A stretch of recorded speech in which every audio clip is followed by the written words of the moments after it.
In today's episode, we're talking about how to increase your conversion rate on first conversation.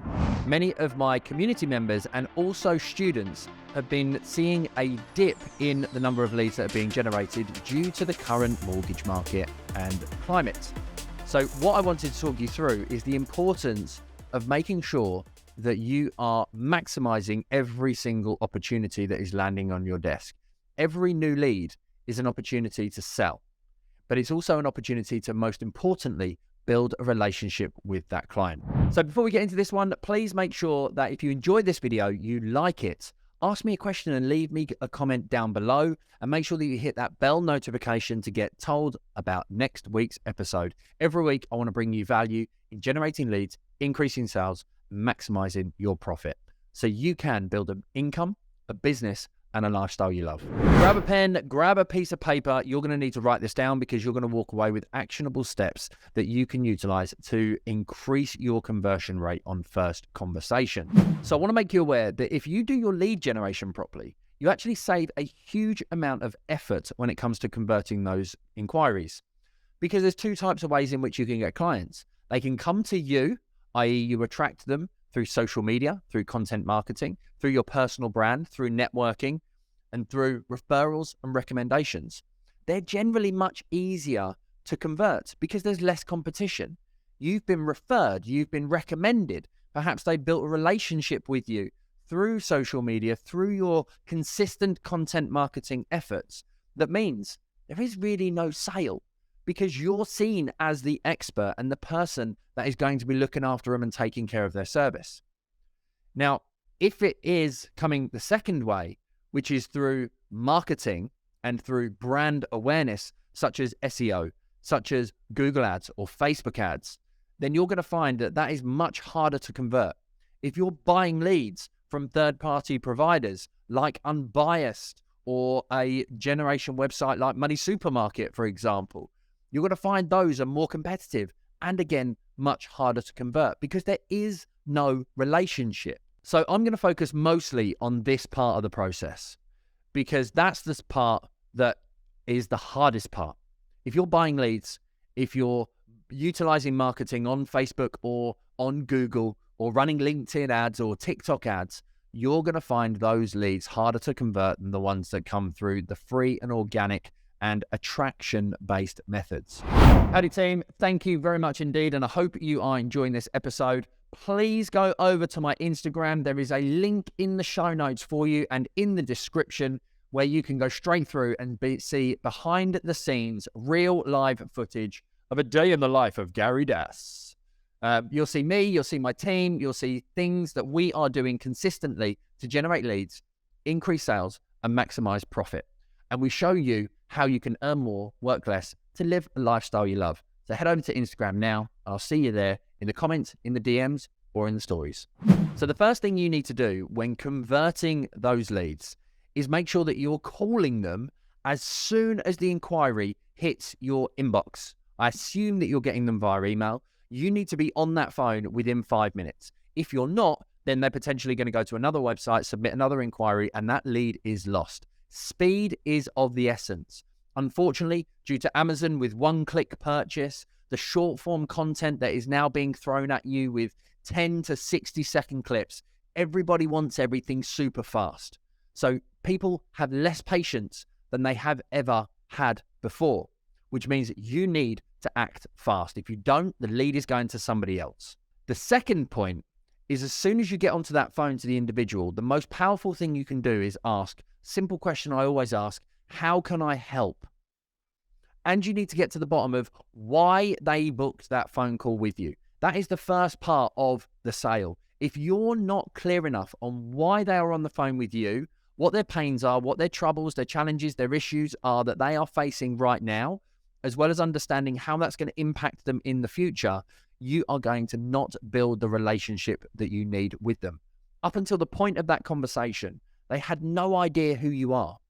If they come via a third-party website, they've got a basic understanding of what they need, but they don't know, again, who you are. So your ability to build a relationship through their why is hugely important. If you don't nail this part, that's why you're not going to convert. to focus on them, their why they're on that call, and get really into making that a key part of your conversation. Probably for 10 minutes, maybe even 15. Let them talk. If you're talking at this point and not asking questions, you're doing it wrong. So the third thing, which is vital to converting your leads at a high level, is not to try and sell the product. When you clearly understand their why, you can focus on the solution that they are looking for. People buy the outcome, they don't buy the features and the benefits. If all you do is focus on the actual product and all its little nuances and bits of information about it, no.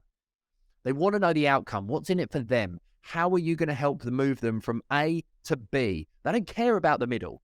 So it's really important that you focus on solution and you focus on outcome, leveraging back to their why and their pains that they're currently feeling. This enables you to build expertise, but it also means that you can sell the process that you're going to take them on that gets them to the outcome rather than the product. Now, here's a quick analogy for you in this, because I'm sure you can relate.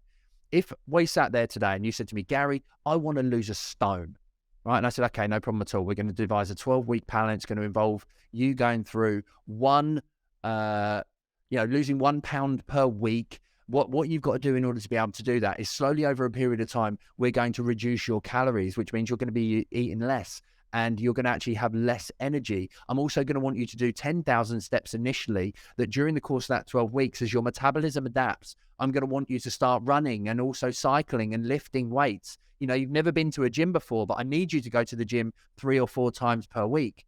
And all of a sudden you're going, fuck off. I'm not doing that. Excuse my French. But you are. That's what your prospect is saying inside your head if you're sitting there focusing on all the things that are painful to them.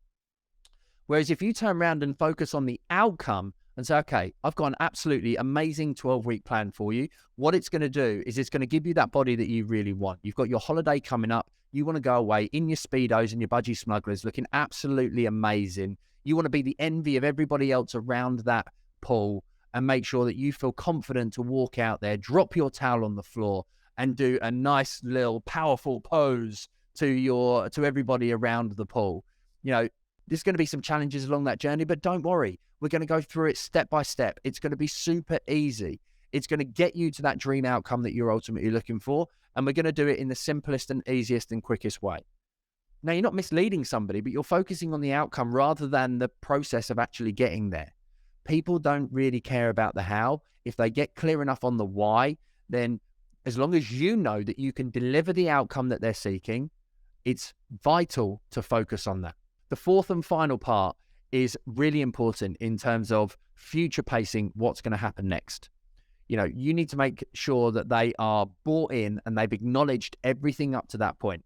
It's really important that any questions and concerns and objections. And if you've done the first 3 right, you shouldn't be faced with too many objections, because you should be checking in periodically throughout the conversation to check understanding, to make sure that they are happy. And really, if you're finding out, if you're in competition with somebody else that they're speaking to, why didn't they go with that individual? What did they not like about them? What did they not offer to them that they are really seeking? Particularly in a life insurance sense, making sure that you future pace their situation, i.e., imagine 5 years from now that something happened to you, knowing that your partner, wife, husband had an income that they're going to be able to pay for the lifestyle that you're currently living. That would be an amazing feeling, wouldn't it? Being able to get them into that mind of saying, yes, that is exactly what I want. Okay, so here's what we've got to do in order to be able to make that happen. You can then lead into how your process is going to solve that problem in terms of getting there, and then you're able to close. That's a real simple framework, which I can go way deeper on this. I do it as part of my Leads to Lifestyle Accelerator. We go through a whole day in terms of sales and conversions and conversations, but maximizing every lead and every conversation that you are having is about understanding that person, is about really building that relationship, is getting into both the why they're doing it and the outcome that they are seeking, and making sure that you are the person that bridges the gap between those, between that beginning and that end. and selling them the process, not necessarily the product, as well as selling them the outcome, not necessarily the how you're going to do it. So hopefully that has given you something that's going to enable you to have better conversations. Also, really important as a final point that I think is vital, to maximize your conversion rate ongoing, particularly in the leads that you're perhaps purchasing, you need to follow up more. I'm really sorry to say, but constantly sending an email is wasted. Hiding behind emails is pointless. You need to pick up the phone. When you're dry of leads and you're not getting as many phone calls as you need, if you're only converting at 50% as an example, you've still got 5 out of 10 inquiries that you can call back. You need to be phoning your leads, your prospects, your people that you're building relationships with consistently until they tell you not to phone them again. If you've done the first part right and built a relationship with them, then you have a duty to continue that relationship on. If they say they're going to be doing something in 3, 6, 9 months, if they're saving there for a deposit over the next 12 months, call that person, phone them. We spoke a year ago and you were saving for a deposit for your first home. Just wanted to check in. We spoke a year ago. How's it going? Get them in an email marketing campaign where you can begin to build a relationship with them. And if someone isn't utilizing you, they are using somebody else, which means that somebody else is stealing your business. So I don't stop following up with people until they basically tell me to stop. Now, I don't do it in a abusive way. I don't do it in a horrendous phoning them 15 times a day over the course of a week. I do it in a nice, what I would expect, what I would like. People are busy. Life insurance, critical illness, income protection, it's not a high priority.